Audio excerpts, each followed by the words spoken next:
What is the greatest achievement in animation? This video will attempt to explain my subjective answer to this question, but first we must define what animation is. Simply put, animation is the process in which still images are arranged in a specific sequence and then shown one after another at a speed sufficient enough to create the optical illusion of motion. In a sense, still images are brought to life, becoming animated. The word itself, animate, is derived from the Latin word anima, which means life or soul, with animate meaning to instill with life. Made 34 years ago, Akira stands alone as the giant of the genre, still unmatched in its scale and presence. It is the cinematic zenith of anime.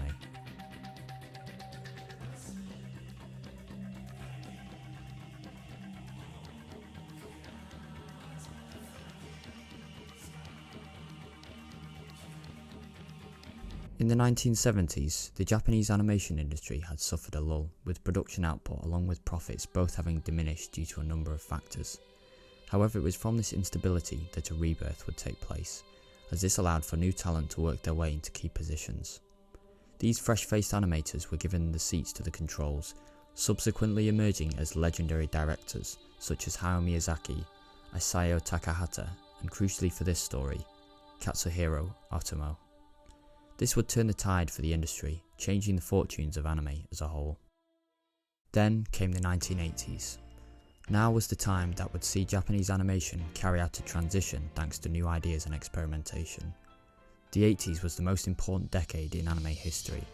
The medium would move away from lower budget production towards more cinematic works, establishing many of the tropes that still define the genre to this day.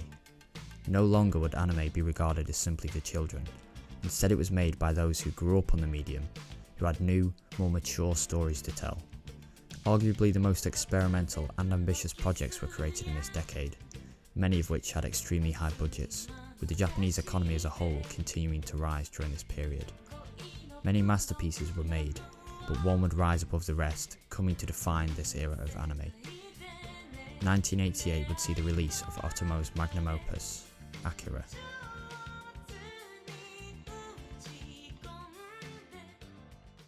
By this point, the decade had seen anime essentially grow up from its childish origins to its darker, grittier, early adulthood. The stories being told had a greater sense of nuance and complexity. The art style was refined to be more realistic, yet also stylized at the same time. Less cartoonish, more anime. Anime of this time also started to employ realistic camera movements, panning, tilting or tracking, as opposed to basic two-dimensional scrolling, which had been the standard since the rubber hose era of animation. This gave films like Akira a sense of cinematic realism. Akira has a very grounded approach to movement.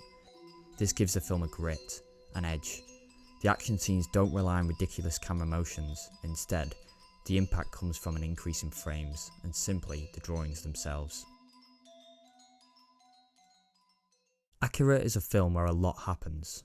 Set within a vast, sprawling, oppressive megalopolis, we are given a vision of a complex dystopian future.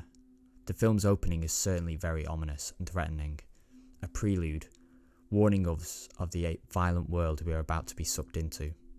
From this destructive imagery, we then transition to a dirty, graffiti-ridden, decrepit street. We know right away that this is no utopian city. In a sleazy, dingy bar, we are met with shifty faces, along with lifeless bodies of those who are drinking their sorrows away. Here we meet our protagonists. Adorned in their punk-like get-up, a biker gang, known in Japan as Bosozoku, a particular subculture that reached its height of influence in the 80s. Once the plot begins to kick off, the unusual imagery paired with the thick intrigue contained in the film draws us in as we watch the mystery of Akira unfold. Along the way, we encounter the many sub-themes running throughout the film. Everything from unemployment, civil disorder, police brutality, revolution, bureaucracy, international politics, domestic terrorism, delinquency, corruption, and authoritarianism, to human experimentation, technology, drug culture, religious fanaticism, cellular biology, metaphysics, even the future of human evolution. This particular variant of science fiction that we find in Akira is known as cyberpunk. The cyberpunk genre is characterised by its blend of futurism with dystopia, often highlighting the disconnect that can occur between technology and humanity. This in some ways is a more realistic depiction of the future, albeit a very pessimistic one, hence why these stories are so compelling.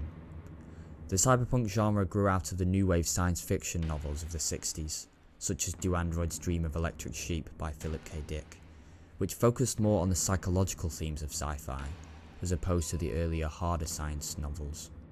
Cyberpunk was brought over to Japan in the 1980s.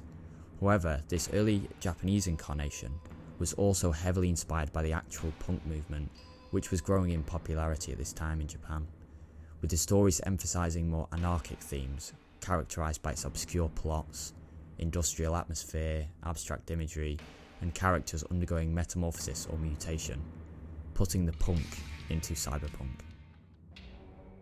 Akira is a film defined by violence.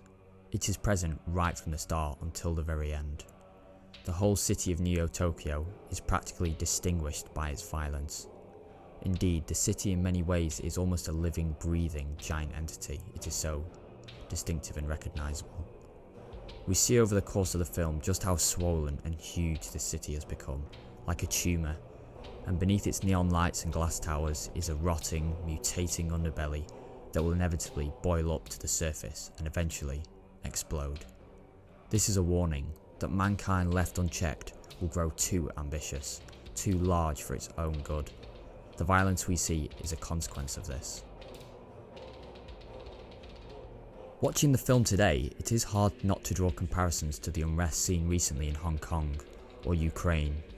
Neo-Tokyo is run by a police state, which we see in the film enforce martial law, and eventually the military illegally takes over the government.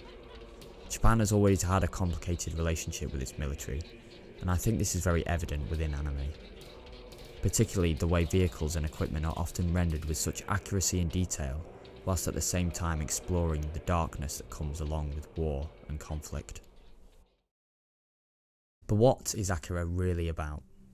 I believe it is somewhat analogous to the myth of Icarus, who with the help of his mechanical wings flew too close to the sun, causing his own demise. In Akira, we see humans push science and technology to its limits. Once again, the comparisons with nuclear weapons speak for themselves. 20th century theoretical physicist Richard Feynman recounted a Buddhist proverb: "To every man is given the key to the gates of heaven. The same key opens the gates of hell," and remarked that so it is with science.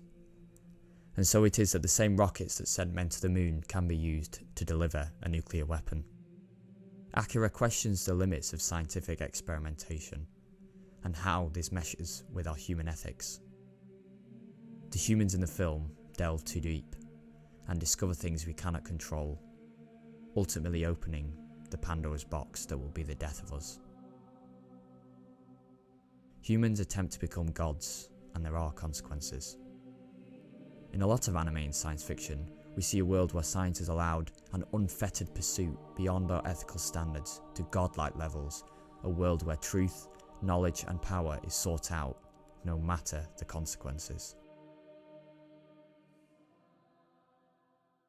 Akira could certainly be described as a deeply pessimistic film, if not for its ending, which suggests some form of reincarnation, with Akira's existence and actions suggesting some greater meaning to existence, perhaps greater than we can fathom.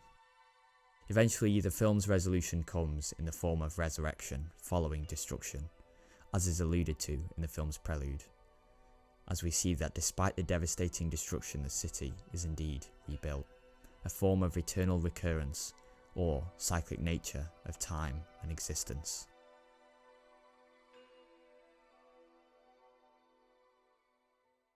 For me personally, a lot of modern anime isn't appealing visually, and since it is a visual medium, I cannot enjoy them, despite many others being huge fans, such as Haiku, Attack on Titan, JoJo's Bizarre Adventures.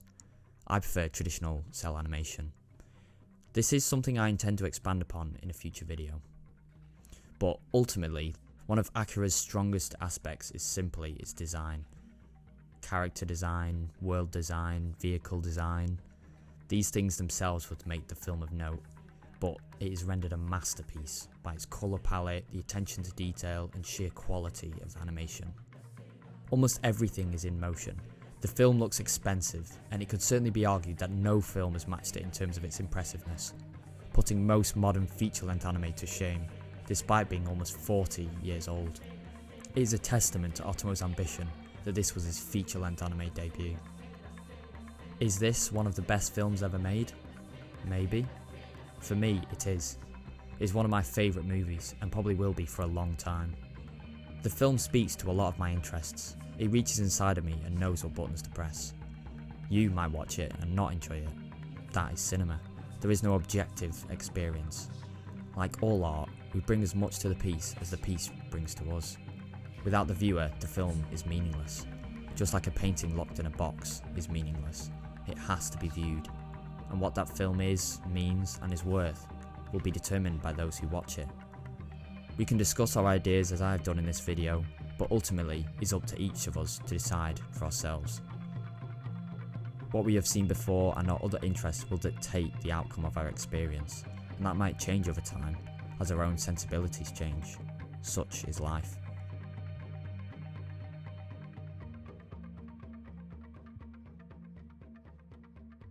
Art is subjective, and it's up to us to find our own masterpieces. Akira is one of mine.